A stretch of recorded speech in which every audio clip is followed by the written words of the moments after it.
Jest taka marka, która nazywa się Honda i kiedyś była bardzo popularna w naszym kraju. Między innymi z tego względu, że produkowała całkiem przyzwoite samochody z wolnosącymi, wysoko kręcącymi się silnikami, dobrze się prowadzące, przestronne, takie jak choćby CR-V. Ale w ostatnich latach jakoś zbyt dużo nowych Hond na ulicach nie widać. Wyobraźcie sobie, że miesięcznie sprzedają tylko około 300 nowych samochodów w Polsce, podczas gdy na przykład ich konkurent z kraju kwitnącej wiśni Toyota aż 9000. 300 kontra 9000. Pytanie, co się stało takiego z nowymi Hondami, że nie chcemy ich kupować? Bo na pewno nie chodzi o ich wygląd, bo nowe Hondy wyglądają tak. Przystojniaczek z Japonii, czyli nowa Honda CR-V.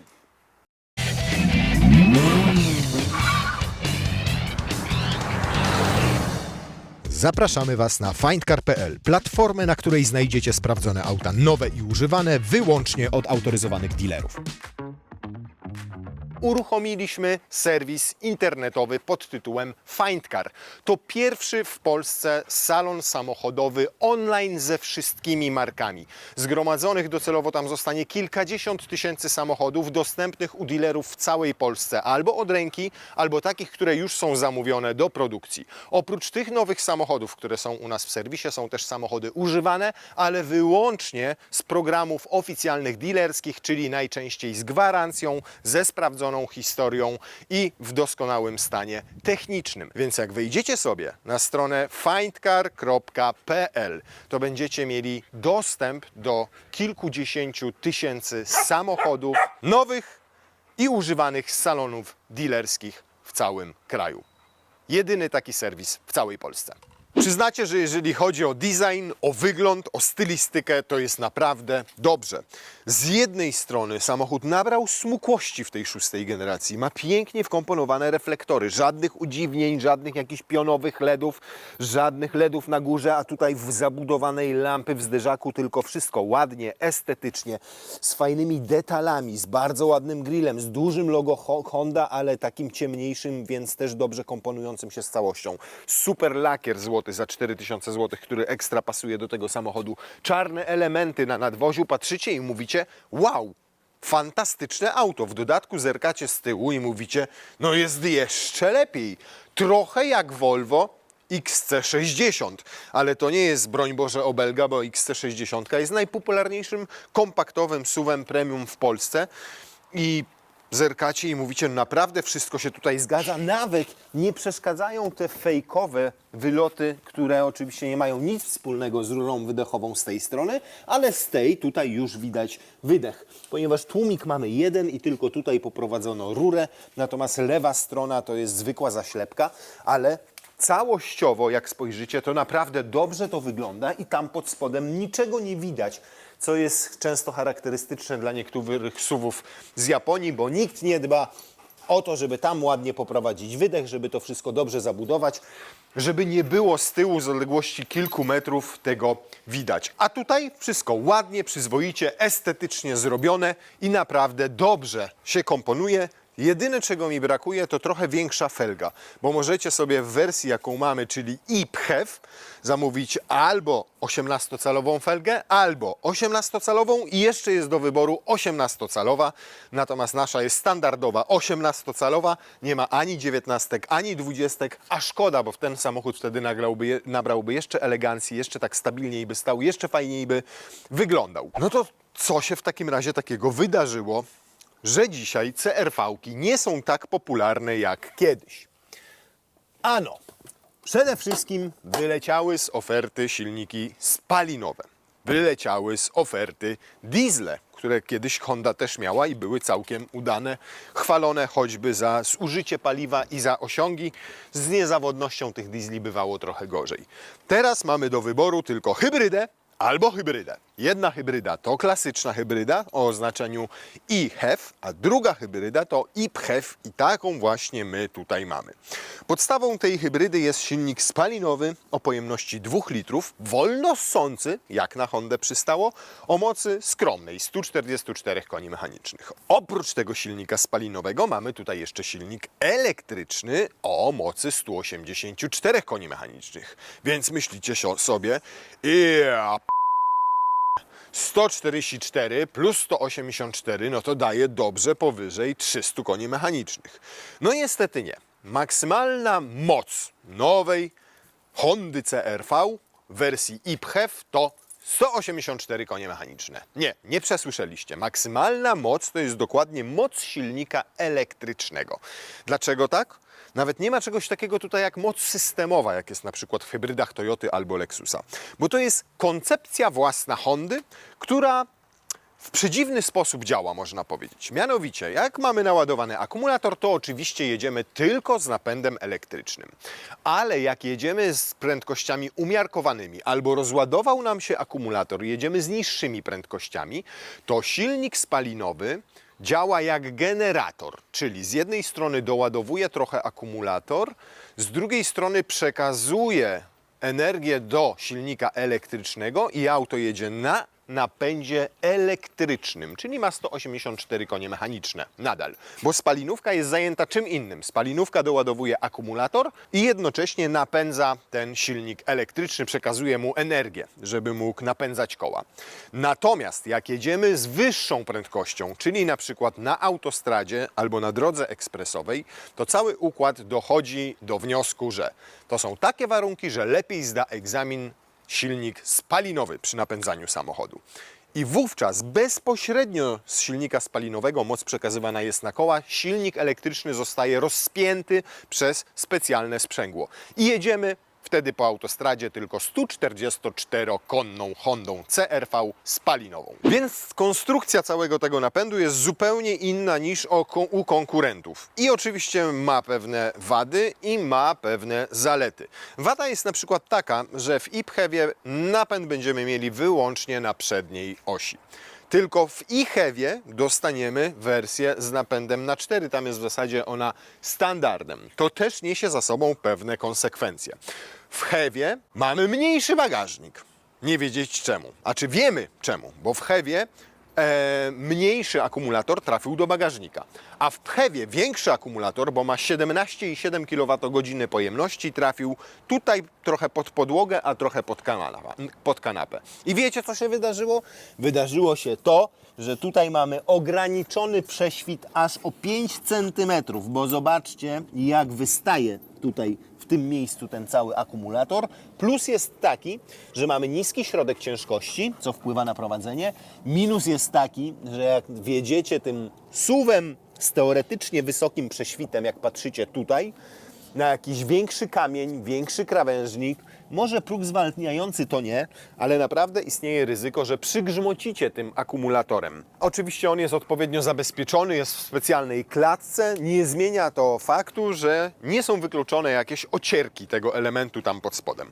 No ale plus jest taki, że w związku z tym, że nie ma tutaj napędu na 4 koła i w związku z tym, że nie ma tutaj akumulatora w bagażniku, to sam bagażnik jest naprawdę imponujący, bo zobaczcie, jak wygląda. Wygląda naprawdę imponująco, przy czym mamy teraz opuszczoną podłogę, bo normalnie jest tak, a jeszcze możemy ją obniżyć i wówczas mamy 617 albo 635 litrów. Zależy, czy to mierzymy ze schowkami, czy bez schowków, tak to Honda podaje, bo pod spodem jeszcze mamy wyścielaną wykładziną, co ciekawe, tę podłogę stalową, co się rzadko zdarza w samochodach. Zazwyczaj jest tam jakiś styropian oczywiście, ale sama podłoga nie jest wyścielana. To pewnie ma ograniczyć nam hałasy od podwozia samochodu i z tej części bagażowej. Jeszcze jest miejsce na ładowarkę, jeszcze jest miejsce na kabel i jak tak mamy tę podłogę, to jest tych ponad 600 litrów. Niestety, przez ten garb tutaj powstaje pewnego rodzaju ograniczenie. Po co ten garb tutaj jest?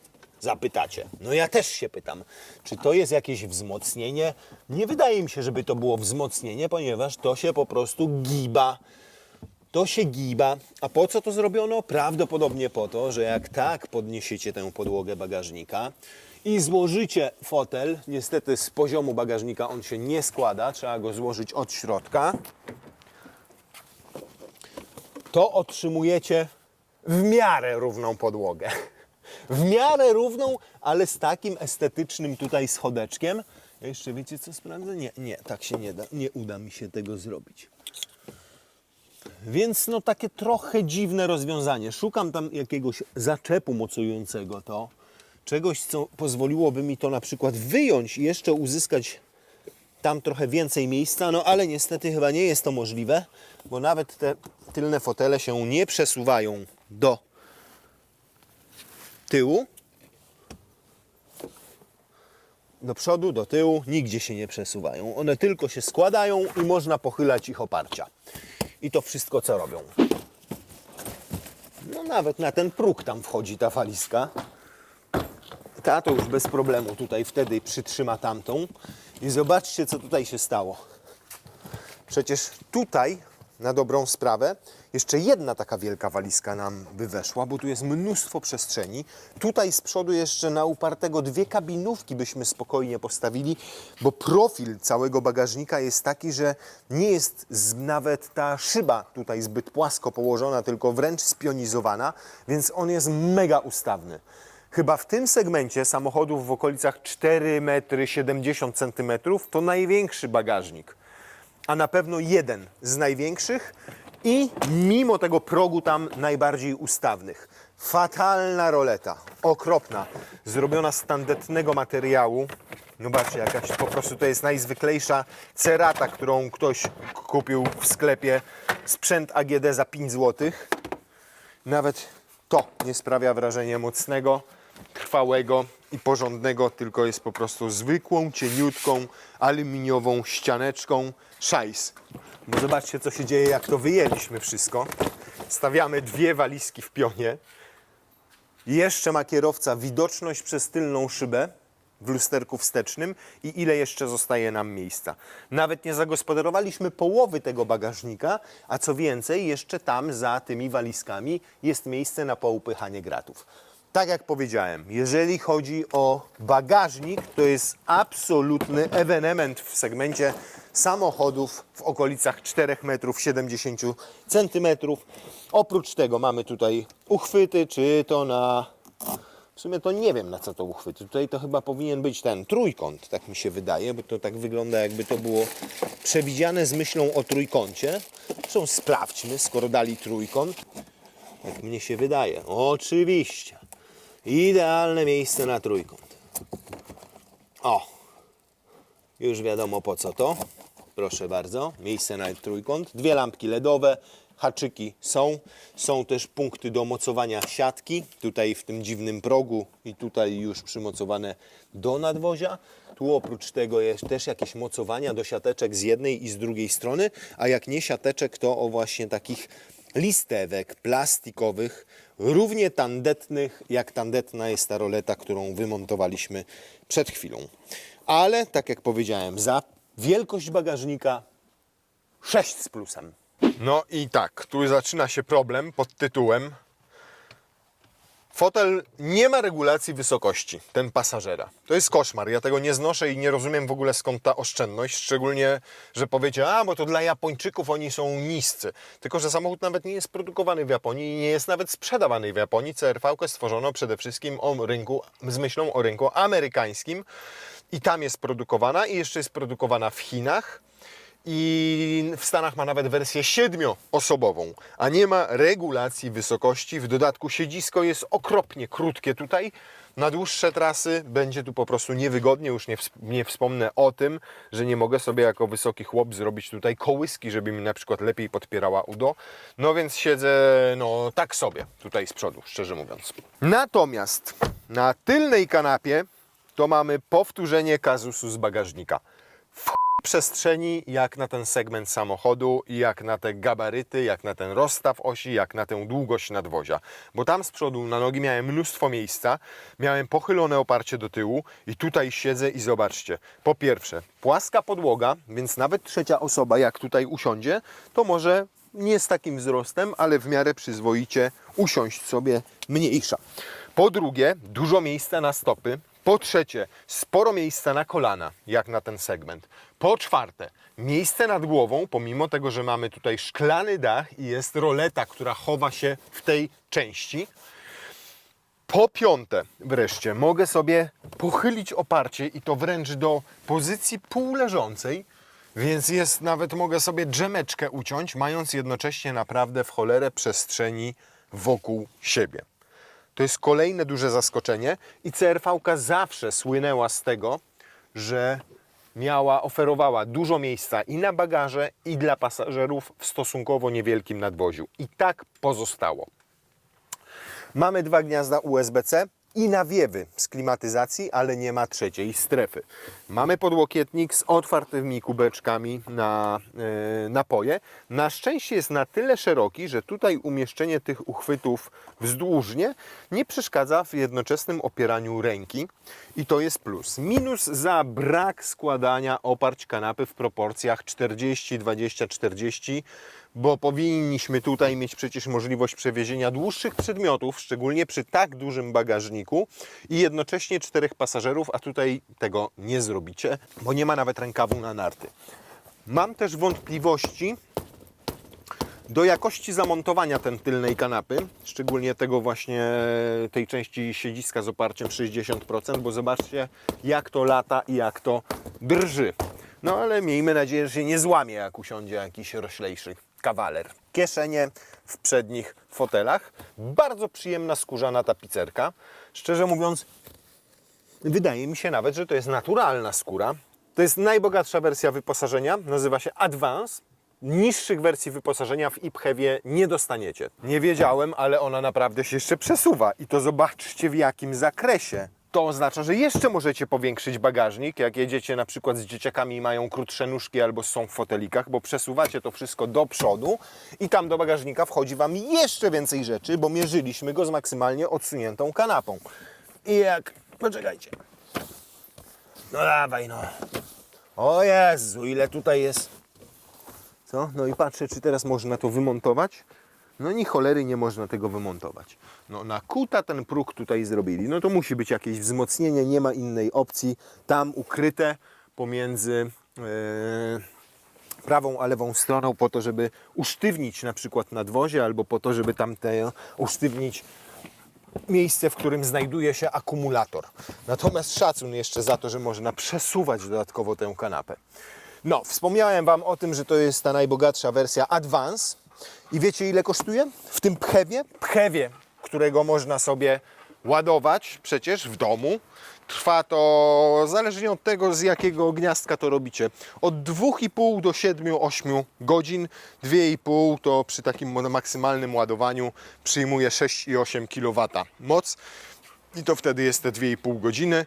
Natomiast daje Wam to wtedy zasięg teoretycznie około 80 km tylko na elektryce. I taka wersja kosztuje 239 000 złotych. Full wypas. Z tym wszystkim, co ma tutaj na pokładzie, z tymi skórzanymi fotelami, nawet wentylacją przednich foteli, paroma innymi elementami. A najciekawsze jest to, że jest tańsza od wersji hybrydowej o 15 000 złotych. Dostajecie dużo większy akumulator, możliwość ładowania, możliwość jazdy na prądzie i płacicie 15 000 złotych mniej, bo tam macie napęd na 4 koła i Honda tak wyceniła ten napęd, że stwierdziła, jak ktoś chce na 4 koła, to proszę bardzo, ale musi dopłacić 15 000 złotych. Jakość bardzo przyzwoicie. Choć jest to wszystko oczywiście takie gumowo-plastikowe, to jest miękkie, to jest porządnie poskręcane, to ma fajne dodatki, taką wstaweczkę troszkę szklaną, troszkę aluminiową z efektem trójwymiarowego plastra miodu. Do tego piano, za którym nie przepadamy, ale tu mięciutko, tu mięciutko, tu mięciutko. Cała ta część jest mięciutka i przyjemna. Ten plastik, który tutaj mamy w obrębie otwieracza do szyb i grzanych dupek z tyłu, bo są nawet grzane dupki z tyłu, jest też przyjemny i fajny w dotyku. Nie jest ten plastik tani, tak bym to ujął, a na pewno jest porządnie zmontowany. Zobaczcie, jak drzwi się zamykają. Leciutko. Jak pizgniemy, to już słychać trochę tutaj, że mamy tej blachy i ona delikatnie faluje, ale dramatu nie ma. Zobaczcie, jak się szeroko otwierają. 90 stopni w stosunku do nadwozia. No, można wskoczyć po prostu. Zobaczcie. To jest auto pomyślane o tych, którzy wożą tutaj często dziecioki czy innych pasażerów. Dodatkowo cały próg jest osłonięty dołem drzwi i to tak, że macie tutaj gumą tę część wykończoną, więc odtąd jest czyściuteńko. Nikt sobie nie upaprze, czy to rąbka u spódnicy, czy tych, w spodniach, jak to się mówi? Mankiety? Nogawki? Coś takiego. Ja nie wiem, bo w krótkich chodzę, jak widzicie. Przednie drzwi też się szeroko otwierają, też mają podobne wykończenie jak te z tyłu. Wygląda to po prostu czysto estetycznie, bez zbędnych udziwnień stylistycznych. No i przechodzimy do przodu. Siadacie za kierownicą i mówicie: wow, naprawdę fajnie i estetycznie. Trochę pachnie Mazdą tutaj ta deska rozdzielcza, jeżeli chodzi o jej taką horyzontalny rozkład. Jeżeli chodzi na przykład o panel klimatyzacji, jest ładowareczka indukcyjna, są dwa gniazda USB, jedno C, a drugie standardowe. Jest gniazdo zapalniczki, fajna konsola centralna z minimalną ilością przycisków. Jest podłokietniczek dosyć szeroki, są dwa uchwyty na kubki, sporo schowków i sporo miejsca na graty, bo tutaj obok telefonu jakaś półeczka, tutaj jakaś półeczka. Dosyć przestronny schowek też z taką wkładką, którą można umieścić w dwóch różnych miejscach. Tutaj mamy schoweczek na okulary, a jednocześnie lusterko choćby do podglądania dzieciaków z tyłu. Wygląda to wszystko fajnie. Tutaj taki trójwymiarowy efekt paska, tego plastra miodu. Tutaj całe te nawiewy też takie z plastrem miodu. Fajne joysticzki do ustawiania wentylacji, tego w którym kierunku ma to wiać, i mówicie: no naprawdę Honda, szacun, jest spoko. Ale wtedy wciskacie pedał gazu, uruchamiacie samochód i widzicie to. Czyli multimedia rodem z 89 roku. Wygląda to jak Game Boy. Grafika jest dosłownie z Game Boya. No tak jakby zapomnieli w ogóle o wstawieniu multimediów i wzięli to, co było najtańszego na AliExpress. Okropnie to wygląda, po prostu staro. Owszem, widać wszystko dosyć dobrze na tym, natomiast powiem Wam, że tutaj przyciski fizyczne Home i Back, tutaj pokrętło do regulacji głośności, tu brzydkie ikony, tu jeszcze brzydsze ikony. To w dodatku sprawia wrażenie, jakby było odwrócone delikatnie w kierunku pasażera. Dosyć daleko mam do tego, żeby dotknąć, to muszę troszkę pochylić się do przodu. Fatalnie działa bezprzewodowy Apple CarPlay, bo przerywa bardzo często, jak słuchacie muzykę, to ten streaming lubi przerywać co jakiś czas, co sekundę albo co dwie. Jak włączę kierunkowskaz, to wyświetla się zawsze mi kamera po włączeniu kierunkowskazu, więc skręcam i chcę zerknąć w nawigację, już tej nawigacji nie widzę. Po wyłączeniu czasami znika nam mapa, którą mamy włączoną tą googlowską, bo jak włączam Apple CarPlay, to się pojawia. Teraz się pojawiła nawigacja, ale wczoraj podczas dłuższej podróży czasami po prostu to wszystko znikało, bo się rozłączało, wracało dopiero po paru sekundach, więc byłem lekko zagubiony, jadąc nieznaną drogą, czy ja miałem skręcić tam, czy mam skręcić dopiero tam i czy mam skręcić w lewo, czy mam skręcić w prawo, bo nie pamiętam. Więc lepiej tak naprawdę sparować sobie Apple CarPlaya moim zdaniem po kablu. Z minusów, no krótkie to siedzisko okropnie tego fotela, skrojone z myślą o Japończykach, choć auto nie jest sprzedawane w Japonii, coś dziwnego. Natomiast mają oba fotele wentylację, która działa, szczerze mówiąc, tak sobie, plus za ten panel, który jest manualny do obsługi klimatyzacji, bardzo czytelny. Tutaj sobie sterujecie temperaturą, wyświetlają nie na ekranie, tylko tutaj, w tym miejscu, absolutnie wszystko.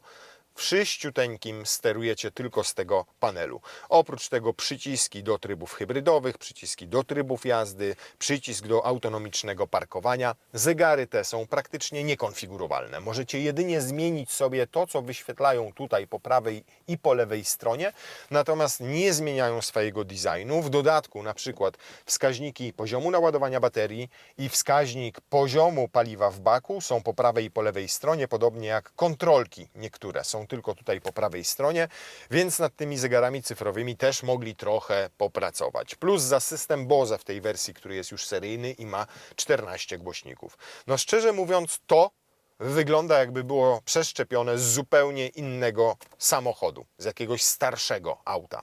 I jeszcze irytująca jedna rzecz, jeżeli chcecie na przykład wyłączyć brzęczyk odpowiedzialny za przypominanie Wam o tym, że przekroczyliście prędkość o cały 1 km na godzinę, bo jedziecie 51, a jest 1 km na godzinę, to musicie wejść w ustawienia pojazdu i tutaj będzie system, tutaj ustawienia wspomagania kierownicy i tutaj będzie alarm jakiś gdzieś, prędkość pokonywania zakrętów, system OZR, system, asystent zmiany ekran rozpoznawania znaków drogowych. O, i musicie to wyłączyć tutaj. I nie ma możliwości zrobienia tego podczas jazdy. Po pierwsze musicie przebrnąć przez całe menu, a po drugie jeszcze musicie zrobić to na postoju, bo podczas jazdy ta zakładka w menu zwyczajnie nie działa. Duże kieszenie w drzwiach na plus, bo wchodzi nawet 1,5 litrowa butelka, sprawdzone. I już Honda jest chyba jedyną marką, która, słuchajcie, daje Wam jeszcze podręcznik użytkownika, zwany po polsku również instrukcją, tej grubości. Bo wszystkie inne już mają to wbudowane tutaj albo każą Wam ściągnąć sobie z internetu instrukcję. I jeszcze jedną rzecz Wam pokażę. Jak bardzo wyjebongo Honda ma na polski rynek już, bo tutaj jak zaczniemy sobie grzebać w trybach jazdy elektrycznej, tutaj się wyświetlają na dole, to zobaczcie, jest tryb automatyczny, jest tryb elektryczny i jest tryb zapisz. Zapisz, co mam zapisać? Zapisać sobie baterię mam? Gdzie? Ja się pytam. Oni save, czyli oszczędzaj baterię, przetłumaczyli jako zapisz. Tak jak zapisujecie plik w komputerze, na przykład save, zapisz go. To tutaj jest zapisz. Nie oszczędzaj baterię, tylko zapisz. Bardzo ciekawe rozwiązanie z tym układem hybrydowym. Teraz wrzuciłem go w tryb zapisz, czyli oszczędzania energii, bo mamy energii tylko na 10 km w tym momencie, a chciałbym sprawdzić, jak on będzie przyspieszał tylko na elektryce. Bo 184 konie ma z tego elektryka, to całkiem sporo i rzeczywiście nawet jak ruszacie nim, to czuć tutaj ten momencik obrotowy i że ta elektryka go fajnie po cichutku ciągnie. Generalnie jazda nim w trybie elektrycznym jest jak samochodem elektrycznym, a nie jak typowym pluginem, ponieważ mamy tutaj skrzynię bezstopniową, co oznacza, że jak przyspieszamy na elektryce, to przyspieszenie jest płynne. Skrzynia nie zmienia w ogóle biegów, tylko jest płynniutkie, bez żadnych przejść pomiędzy przełożeniami. Ma niby tutaj łopatki, ale one sterują tylko rekuperacją. Czyli jadę, proszę bardzo, zwiększam sobie rekuperację. Problem polega na tym, że jak tylko przyspieszę i znowu zacznę jechać stabilnie i znowu zdejmę nogę z pedału gazu, to znowu muszę uruchomić rekuperację łopatkami. Nie znalazłem nigdzie w menu takiej komendy, która pozwoliłaby mi tę rekuperację ustawić na stałe na jednym poziomie. I to jest niestety problematyczne. Jeżeli chcę zawsze hamować, to muszę tutaj nacisnąć sobie na B i wtedy rzeczywiście ta rekuperacja działa cały czas, ale też nie działa jak one pedal. Zawsze ona delikatnie tylko spowalnia samochód. Jak chcę mocniej hamować, to za każdym razem muszę wcisnąć pedał hamulca. Zawieszenie. Cóż, kiedyś Honda przyzwyczaiła nas do tego, że miała bardzo dobre układy kierownicze i sztywne dosyć zawieszenia, czyli takie, które powodowały, że prowadzenie było bardzo przyjemne. To były auta pod kątem zawieszeń i układów kierowniczych skonfigurowane z myślą o kierowcy, o doznaniach za kierownicy. Wiele osób porównywało nawet te parametry do BMW, przy czym tutaj mieliśmy auta przednionapędowe, a w BMW były tylnonapędowe. No niestety nic nie pozostało z tamtych dawnych czasów, jeżeli chodzi o to prowadzenie i te wrażenia z jazdy, bo układ kierowniczy jest teraz gumowy, a co więcej, na szybciej pokonywanych odcinkach dróg, które są gorszej jakości, tym samochodem po prostu buja. Oczywiście nie jest to niebezpieczne w żaden sposób, ani nie jest tak, że nagle tracicie kontrolę nad pojazdem, natomiast czujecie, że ewidentnie, jeżeli chodzi o zawieszenie, to został skrojony pod amerykańskie gusta, czyli ma być komfortowo, ale niekoniecznie sportowo. Doznania zza kierownicy po prostu są nudne w tym momencie z Hondy. Natomiast nie można mieć najmniejszych zastrzeżeń do pracy tego układu hybrydowego. Jest zaskakująco dobrze, jeżeli chodzi o płynność jego działania. Nie czuć tego ani na pedale gazu, ani nie słychać, ani nie widać tym bardziej, chyba że tutaj po tej ikonce EV, która jak dodacie więcej gazu, to gaśnie, a wtedy włącza się silnik spalinowy, ale nie macie świadomości tego w ogóle. Komora silnika rewelacyjnie została wyciszona i wszystko działa ze sobą tak płynnie, że generalnie jedziecie jak normalnym samochodem, a nawet powiedziałbym, że bardziej jak elektrykiem, bo w dolnym zakresie obrotów tego silnika spalinowego też w ogóle nie słychać. Więc jeżeli chodzi o jakość pracy całego układu hybrydowego, to duży szacun. naprawdę duży szacun. Może, jak tłumaczyłem na początku, brzmi to wszystko dosyć skomplikowanie, to znaczy raz działa silnik elektryczny, raz silnik elektryczny napędza koła, innym razem silnik spalinowy, tutaj akumulator robi to, tamto, tam siamto, ale w rzeczywistości wrażenia z jazdy są naprawdę bardzo dobre. Co więcej, zobaczcie, cały czas piszczy, widzicie, to może człowieka doprowadzić, a potem będzie już tylko gorzej, jak pojedziemy szybciej. Ale też trzeba otwarcie powiedzieć, że takie rozwiązanie ma jedną zasadniczą wadę. Ponieważ nie ma czegoś tutaj takiego jak moc systemowa i silnik elektryczny razem ze spalinowym nigdy nie napędzają kół, to ten samochód jest po prostu koszmarnie wolny. Robi setkę w, uwaga, 9,5 sekundy. 9,5 sekundy. Jedno natomiast trzeba oddać, wersja z pluginem, czyli ze znacznie większym akumulatorem, jest tylko o 100 kg cięższa od wersji HEV. Biorąc pod uwagę, że akumulator jest całkiem spory, oprócz niego jest tutaj oczywiście silnik elektryczny jeszcze, taki jak w HEV-ie zresztą, no to mamy tylko 100 kg więcej masy własnej, no ale bierze się to też stąd, że wersja HEV ma napęd na 4 koła, a tutaj nie mamy napędu 4 koła, na 4 koła.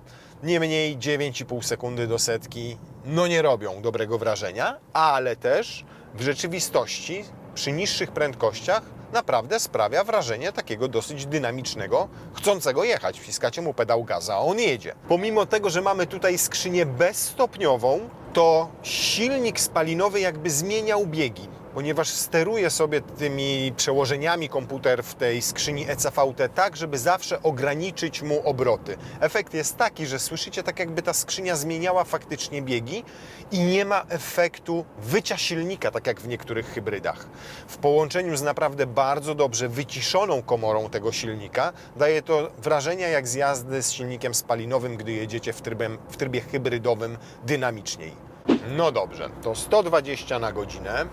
Reset komputera pokładowego, ale to nie będzie miarodajne, powiem Wam, bo cały czas jadę w trybie elektrycznym. Dziwnie działa ten tryb zapisz. Nie zużywam teraz w ogóle paliwa. Kompletnie. Mimo że mam tryb zapisz, czyli teoretycznie tryb, który powinien być trybem typowo hybrydowym. Dobra, to zrobimy to inaczej. Na powrocie zmierzymy zużycie paliwa, a teraz po prostu sprawdzimy, ile pojedzie tylko w trybie elektrycznym. Skomplikowane to wszystko. Tak naprawdę to lepiej zostawić go w trybie automatycznym, ładować sobie codziennie baterię i wszystko będzie dobrze. A jeszcze tylko szybko to sprawdźmy.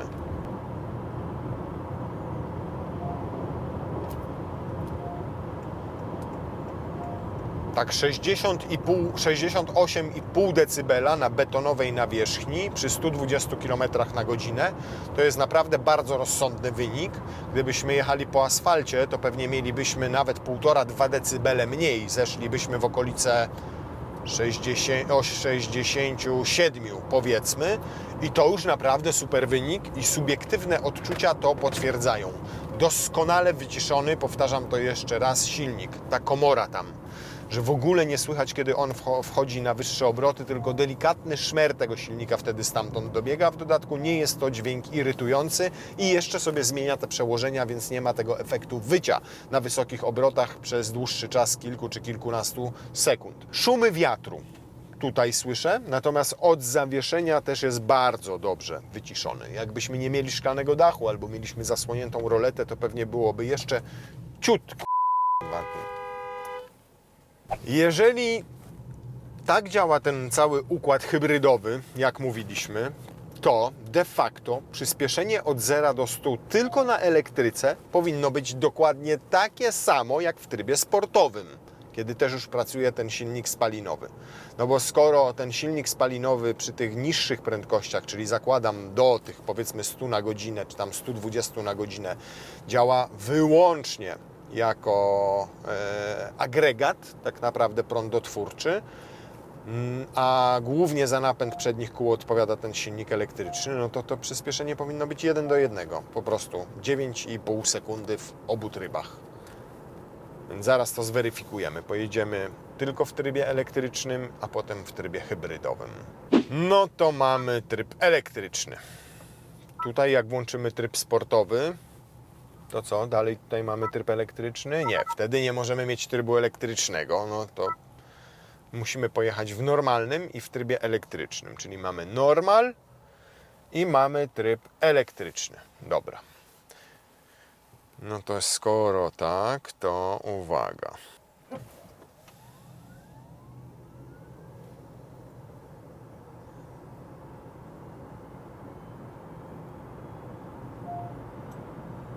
Nie no, dupa blada tam co wy. To jest wynik tylko na elektryce. Nic specjalnego i nic spektakularnego, czyli 13,9, prawie 14 sekund. I tak dokładnie bym to odbierał subiektywnie, organoleptycznie. Oj, oj, oj. I w trybie sportowym już zobaczcie co. No nie, no nie. Ale jest sporo lepiej niż podaje producent. I to sporo lepiej, bo oni mówią 9,5 sekundy, a zobaczcie co my wykręciliśmy. 8,72. Yeah! Natomiast w tym trybie sportowym już wyje ten silnik okrutnie. Już nie ma tutaj tej zmiany takiej przełożeń wirtualnie, tylko on wchodzi na 100% swoich obrotów i już rzeczywiście jest wycie. A ciekaw jestem w takim razie jeszcze 8,7 to naprawdę to sporo lepszy wynik niż podaje Honda.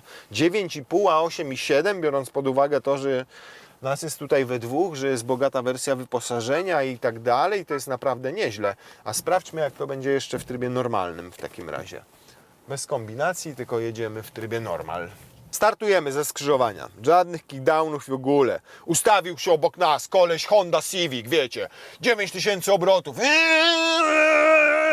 I próbuje się zmierzyć z nową CR-V. A my dajemy po prostu gaz.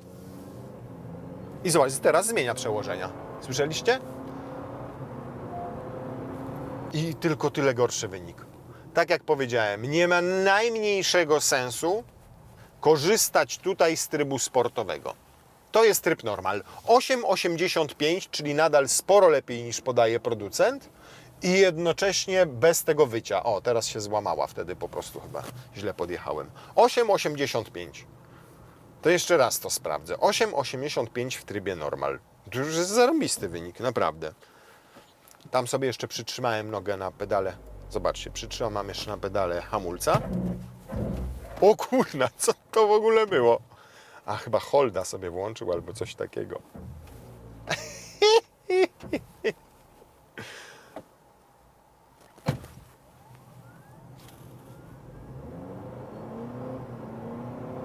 Teraz zmienia te przełożenia, nie? I takie jest subiektywne wrażenie, powiem Wam, że on dużo sprawniej i szybciej to robi w tym trybie normalnym niż w trybie sportowym. Bo w sportowym zaczyna wyjść, a auto sprawia wrażenie, że nie jedzie. A tutaj i jedzie, i nie wyje. I wynik, proszę, 9 sekund. Więc bardzo akceptowalny. No nieźle. Naprawdę nieźle. Przeraziło mnie trochę te 9,5 sekundy, szczerze mówiąc, w katalogu, ale dzisiaj udało nam się tutaj zejść sporo poniżej 9 sekund, więc różnica jest spora pomiędzy danymi technicznymi producenta, a tutaj naszymi pomiarami. Chcę rozładować całkowicie teraz akumulator, żebyśmy nie mieli żadnego zasięgu na elektryce, po to, żebyśmy sprawdzili sobie zużycie paliwa przy stałej prędkości 120 na godzinę, jak będziemy mieli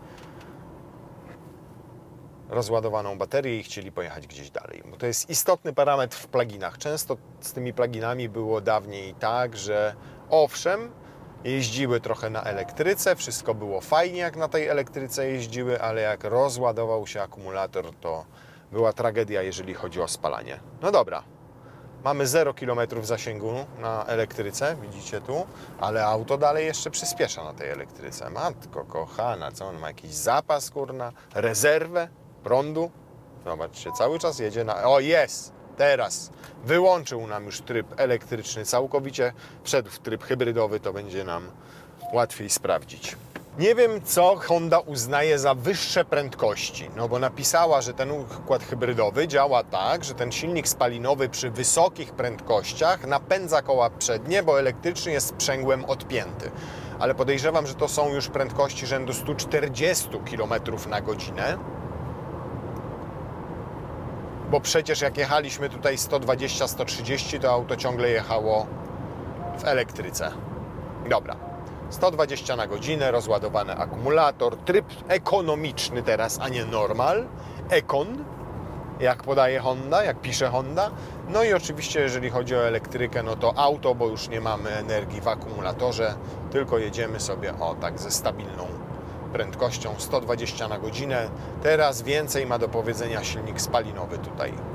Powiem Wam tak, zaskoczył mnie ten samochód tym, jak sprawny ma ten napęd hybrydowy, jak fajnie, płynnie to wszystko tutaj działa, to, że macie dosyć mocnego tego elektryka, który, jak się okazuje, w trybie elektrycznym kiepsko napędza ten samochód, bo w 14 sekund przyspieszenie do setki to nie jest nic spektakularnego, tylko na elektryce, ale oczywiście do miasta i w codziennej, normalnej eksploatacji wystarczy. Ale sama płynność działania tego układu, samo to, jak jest dobrze wyciszony, jak zrobiono tutaj tę imitację zmiany przełożeń, to, że on nie irytuje swoją pracą, naprawdę bardzo na plus. Bardzo przestronne wnętrze, fajnie zrobione, minus za multimedia, plus za duży bagażnik, regulację tylnej kanapy, przestronność tego wszystkiego.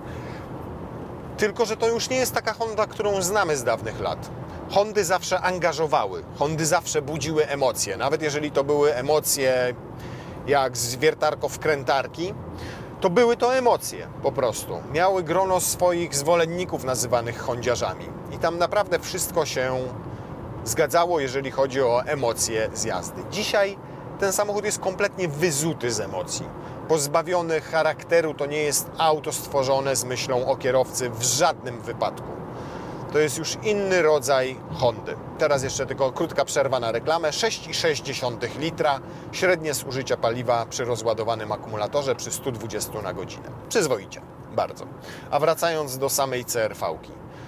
To jest zaskakująco dobry wóz. Ja bym go nie chciał i pewnie większość z Was też by go nie chciała, bo to jest auto, tak jak powiedziałem, pozbawione emocji, ono Was nie angażuje, ten samochód jest Wam po prostu obojętny.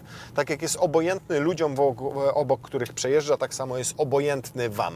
Natomiast jeżeli potrzebujecie po prostu samochodu do przejeżdżania z punktu A do punktu B, jeżeli motoryzacja jako taka kompletnie Was nie kręci, a potrzebujecie auta wygodnego, auta ekonomicznego, auta przestronnego, auta dobrze wyciszonego, dobrze wykonanego, z fajnym audio, to jest doskonały wybór.